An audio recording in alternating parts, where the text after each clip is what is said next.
ჯენიფერ ვაისმანი, იგივე ღვთის ვარსკვლავ გოგონა, როგორც მას უწოდებდნენ, დაიბადა 1965 წელს არკანზასში. უყვარდა ცხოველები და ვარსკვლავებზე დაკვირვება. ჯენიფერი ქრისტიანმა მშობლებმა ისე აღზარდეს, რომ ის ყოველთვის აფასებდა ღვთის მიერ შექმნილ გასაოცარ სამყაროს. ყოველ საღამოს, როდესაც ოჯახი ფერმაში სეირნობდა, გოგონა აღტაცებით აკვირდებოდა ცას და აღფრთოვანებული იყო ვარსკვლავებით. ერთხელ სკოლაში იუპიტერისა და სატურნის თანამგზავრების ფოტოები აღმოაჩინა, რამაც ძალიან მოხიბლა. სკოლის დამთავრების შემდეგ ჯენიფერმა სწავლა ფიზიკის განხრით მასაჩუსეტსის ტექნოლოგიურ უნივერსიტეტში გააგრძელა.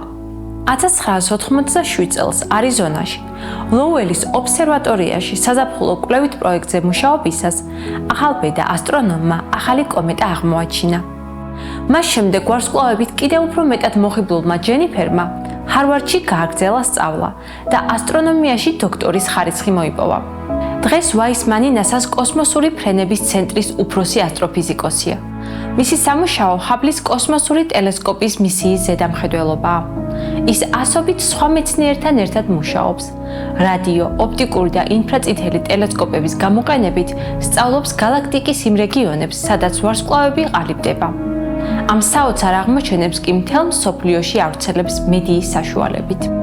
ჯენიფერ ვაისმანმა ქრისტიანული რწმენისა და ასტრონომიის ურთიერთკავშირზე დაწერა ესეები.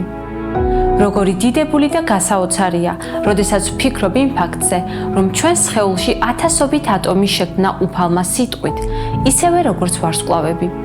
როგორც მორწმუნე ადამიანი, ვარსკვლავებს ღვთის დიად შემოქმედებას ვუწოდებ, აცხადებს ვაისმანი.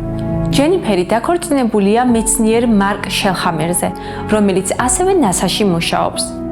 ვაისმანს უდიდეს სიამოვნებას ანიჭებს ასტრონომიაზე, როგორც ღვთის შემოქმედებაზე საუბარი სკოლებში, ეკლესიის ახალგაზრდულ ჯგუფებსა და სამოქალაქო ორგანიზაციებში.